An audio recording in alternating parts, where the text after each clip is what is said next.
Hello and welcome to Blue Army TV. I'm sitting here after Carlisle have won 1-0 away from home at Wealdstone in a game that hopefully puts a lot of people's nerves at ease. It's 2 wins, 2 draws from our opening 4 games. A noticeable pattern emerging that we seem to win our away games and draw our home games. And this certainly wasn't a complete performance by any stretch of the imagination by Carlisle, but positives and negatives to take from today, I think. Positive, we won.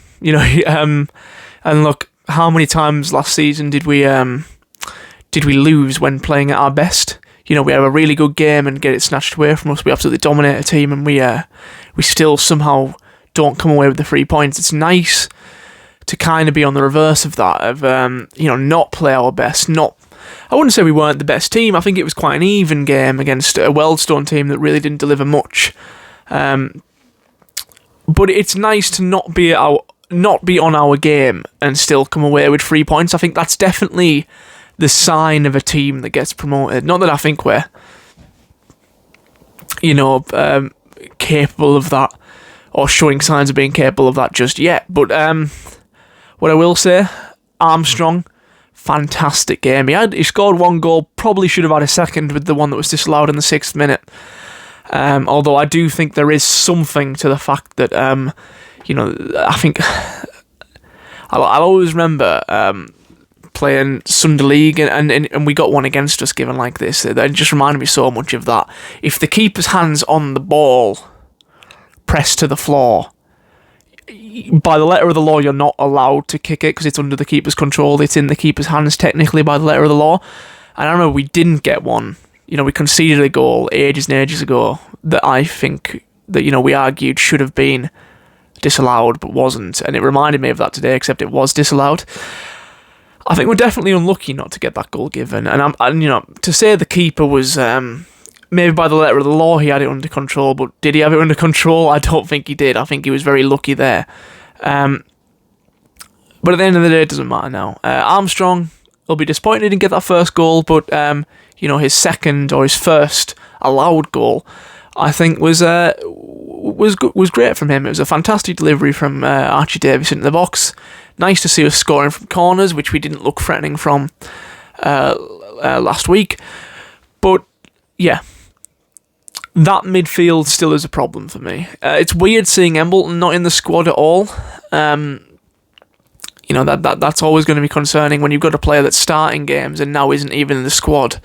You start to think maybe something's happened there. I wouldn't be massively disappointed if Embleton left, and to be honest with you, I massively do prefer Wern, but I'd quite like to have both. I think if Elliot Embleton leaves, we're kind of low on numbers at that number 10 position. Obviously, you've got players in the midfield that can play there. McAdam's had to go there, but you lose the best of McAdam if you put him at number 10. But yeah, I like the addition of Wern. And I think McAdam, he's potentially a lot better of a player there in the position. But, Jack Ellis, as much as I love him and as much as it's difficult because I don't know if I would put him right back because I think Archie Davis is playing really well at the minute. But, I don't think he's the answer in midfield. He's not a defensive midfielder. He's not a midfielder full stop. And I think we lose a lot of possession in the midfield by having him there. Not because he misplaces passes, not because he doesn't time his tackles well, he does, but you miss, he doesn't look naturally at home in that midfield position. Maybe that's something he'll learn in time, and maybe the long-term plan is to have him as a kind of defensive midfielder, and this is part of his development into that role. But I just feel like you lose a lot that you can have in the midfield by having Whelan there, and I know it didn't work last week when he was in the midfield, but it's all about finding the right combination. I'd quite like to see McAdam and Whelan with Wern in front of them. We've tried that combination with Embleton in front of them, but I think a big part of the reason that we didn't control the midfield last week was because Whelan had a bad game. Not because he isn't suited to that role, but because he just had an individually quite poor game. I think it's difficult to then drop him, having been one of our most consistent performers before that game. So I'd quite like it going into next week to see potentially Jack Ellis at right back, potentially on the bench ready to come on, but a midfield of Whelan, McAdam and Wearne in front of them, because I think Wearne today was a breath of fresh air. You know, as much as I liked Elliot Embleton's performance in the last game, I think he had a very good game today.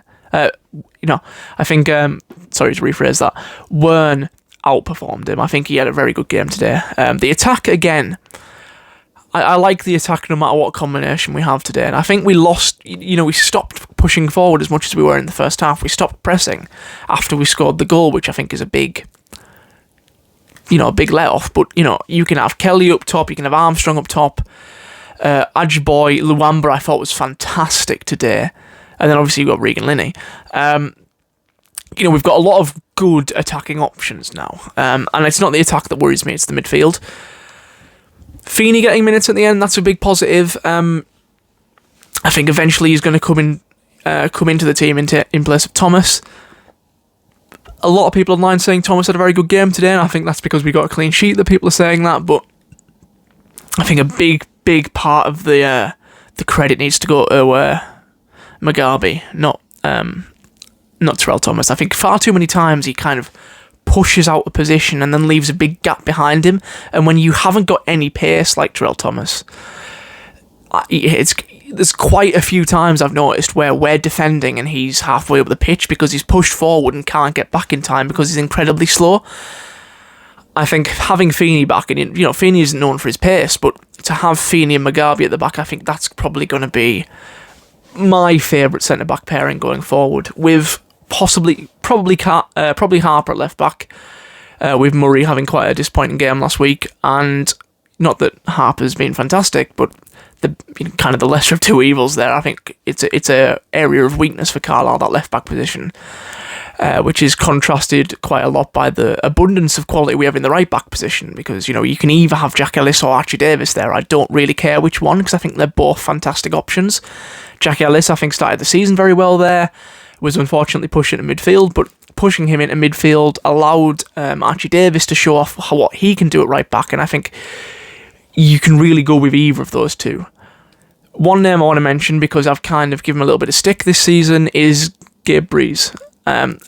Probably him alongside Armstrong for my man of the match today. He made a number of top class saves in nets today, Breeze, and he did all the basics right, which I've been sceptical of him doing recently. That kind of coming off his line, coming and collecting everything, crosses, everything like that. I think he was a lot better today than he has been, and I'm very impressed with him today. And it looked like the old Breeze we had last year, and he's a big part of why we kept a clean sheet today. So, just to summarise, I think the midfield definitely still needs work. Not necessarily bringing new signings, although I would quite like one more. Just figuring out the right trio to have there.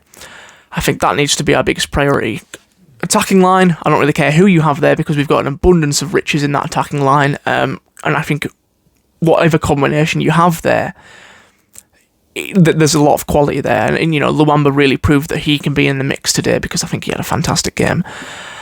Harper at left back, although a bit iffy with that. Either of the right backs I don't mind. Mugabe and Feeney I think I'd like to see going forward as centre back pairings, because I don't think Hayden's good enough and he's also injured. And Terrell Thomas, I just don't see what the big deal is with him. I just don't rate him at all. With Breeze behind them, I think we've got something to build on there. We've got a win, and today kind of proved, or not proved, but was a big kind of bonus. Not that I want it to be, for my hypothesis last week, where I said that I think away games we're going to get a little bit more success, because I think Brunton Park can almost be too intimidating for our own players as well as the opposition. And I think playing in front of a smaller crowd at a lowered down stadium at no disrespect to Wealdstone, but it's a lot smaller, a lot more non-league stadium than Brunton Park. I think it helps them because they're under a lot less pressure. But I'd like to see how they deal with that on Monday, and it's a very quick turnaround now. We've got Sunday tomorrow, the day off, and then we're straight back into football at Brunton Park on Monday. I'll be interested to see how many of the starting lineup from today play in that game, with it being quite a quite a quick turnaround. I'd imagine there will be a few changes. I wouldn't be surprised if Feeney came into the team, especially with him getting some minutes at the end of today's game. But let's see. Let's kind of put that home curse. I say curse. We've had 2 draws at home.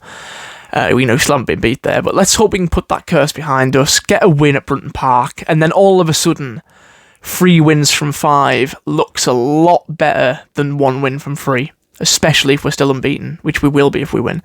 So yeah, let me know what you think in the comments. Certainly not a vintage display from Carlisle, but 3 points all that matters. Let me know what you think in the comments. Please like the video and subscribe to the channel, and in a bit.